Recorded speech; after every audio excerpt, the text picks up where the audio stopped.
کا تعلق ہے، بدقسمتی یہ ہے کہ اس پورے سوسائٹی اور سماج کو بحیثیت کی مجموعی پولیٹیکل پارٹیز کو بھی، ہیومن رائٹس آرگنائزیشنز کو بھی، میڈیا پرسنز اور آرگنائزیشنز کو بھی، اور پروفیشنل تنظیموں کو بھی جبری گمشدگی کے خلاف اپنی آواز کو اٹھانا چاہیے اور اپنی جدوجہد کو متحد اور متفق ہو کر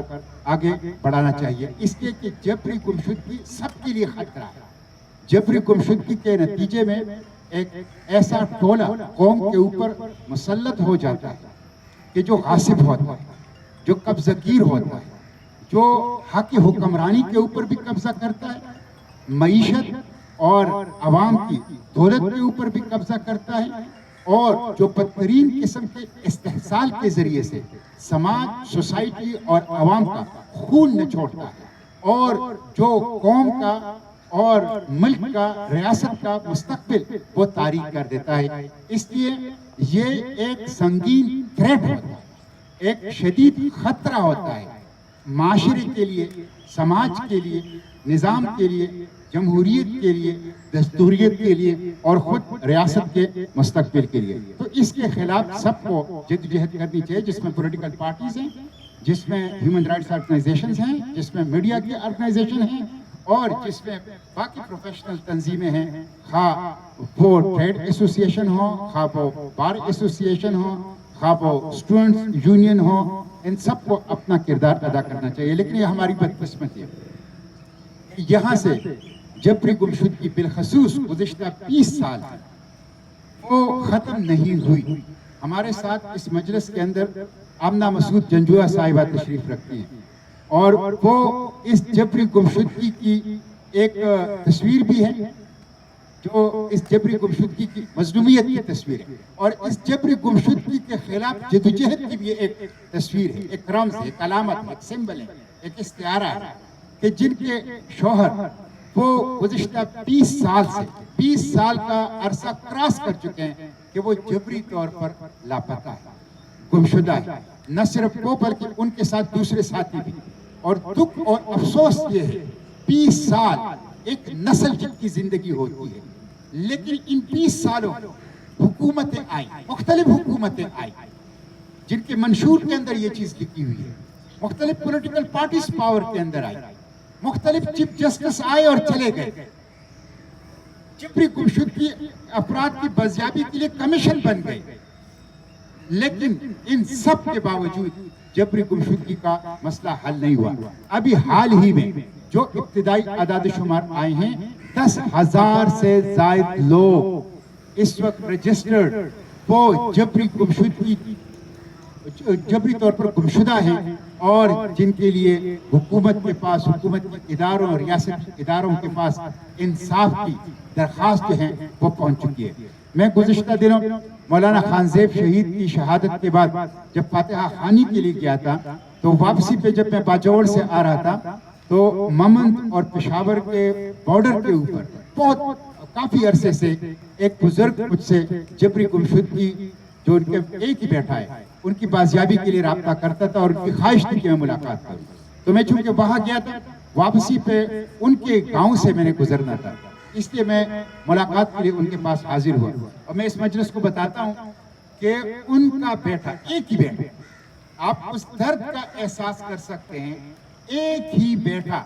جن کی عمر 16 سال تھی، اور جنہوں نے فرسٹ ایئر کے اندر، سال اول کے اندر، میٹرک کے بعد یکاون کالج میں داخلہ لیا تھا، اور ابھی چند ماہ ہوئے تھے، اور جن کی اپنے رشتہ داروں کے ساتھ، اپنے خاندان میں ان کے والد نے ان کی منگنی کرائی تھی، اسے 16 سال کی عمر میں 2015 کے اندر وہ لاپتہ کر دیا گیا۔ 10 سال ہو گئی، 10 سال ہو، اس وقت وہ 26 سال کا ہوگا اگر وہ زندہ ہے۔ آپ اندازہ کر لیں کہ جب ان کے والد میرے ساتھ بیان ریکارڈ کر رہے تھے، پیغام ریکارڈ کر رہے تھے، پوٹ پوٹ کر رہے تھے، اس درد کا احساس اس ماں کے لیے، اس درد کا احساس اس سپیدریش باپ کے لیے جس کا ایک ہی بیٹا ہو، اور جسے 16 سال کی عمر میں لاپتہ کیا گیا ہو، اور جو 10 سال سے لاپتہ ہو، اور جو ہر رات وہ شام کے وقت دروازے کی طرف دیکھتے ہوں کہ ابھی ہمارا گمشدہ بیٹا اس دروازے سے واپس آ جائے گا، اس درد کا کوئی احساس کر سکتا ہے؟ تو یہ غیر معمولی درد ہے جس کا بیان نہیں کیا جا سکتا، لیکن وہ اس وقت ہمارے پاکستان کے اندر بالخصوص بلوچ اور پشتون سوسائٹیز اور سماج کے اندر وہ موجود ہیں۔ اس حوالے سے جو طاقتور آواز اٹھنی چاہیے، میری پارٹی وہ آواز اٹھاتی ہے، لیکن وہ آواز جس طرح اٹھانی چاہیے تمام سیاسی جماعتوں کو، پورے پولیٹیکل سپیکٹرم کو، پارلیمنٹ کو، انسانی حقوق تنظیموں کو، میڈیا ایسوسی ایشنز کو، سماج کو، کہ اس صورت کو اس چیز کو کسی بھی صورت میں برداشت نہیں کرنا چاہیے۔ اس کے اندر کمی ہے، اور اس کمی کے نتیجے میں ابھی بھی ہزاروں افراد جو ہیں وہ جبری گمشدہ ہیں۔ اور یہ گزشتہ دنوں جو anti terrorism act amendment act 2025 pass کیا گیا، یہ اس جبری گمشدگی کو قانونی شکل دینا ہے کہ فوج کے ذریعے، ایف سی کے ذریعے، انٹیلیجنس اداروں کے ذریعے اور پولیس کے ذریعے وہ لوگ جو بے گناہ ہیں لیکن جن کے آواز اختلافی ہے،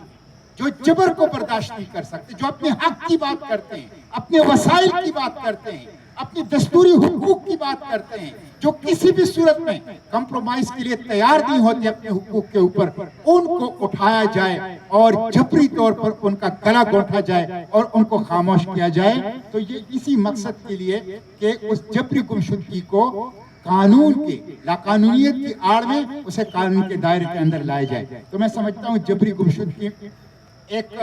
لعنت ہے اس سوسائٹی کے اندر، اور ایک حکومت کی ریاستی دہشت گردی ہے، اور اس کے خلاف ایک براڈ بیس کنسنسس وہ پیدا کرنا چاہیے، اور ایک مل کر اس کے لیے کوشش اور جدوجہد پارلیمنٹ کے اندر بھی، پولیٹیکل سپیکٹرم میں بھی، میڈیا کے اندر بھی، اور عدالتوں کے اندر اور لیگل فریٹرنیٹی کے اندر بھی، اور اسٹوڈنٹس یونین کے سطح کے اوپر بھی اس کو جاری کرنا چاہیے، تاکہ اس کے نتیجے میں یہ جبری گمشدگی ختم ہو۔ جبری گمشدگی ختم ہوگی تو حقیقی جمہوریت قائم ہوگی، اور جبری گمشدگی ختم ہوگی تو سویلین سپریمیسی آئے گی، اور جبری گمشدگی ختم ہوگی تو جو قومی وسائل کا استحصال ہو رہا ہے، ایک مراد یافتہ اشرافیہ کے نام پر بدماشیاں اس قوم کے اوپر مسلط ہے، جس نے پاکستان کو 1% ریپبلک بنایا ہے،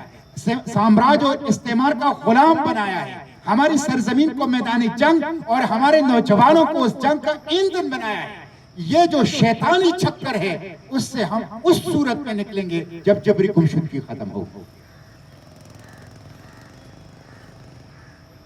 تھینک یو سر۔ میرا اگلا سوال سر افراسیاب آپ سے ہے۔ سر ایم آئی نے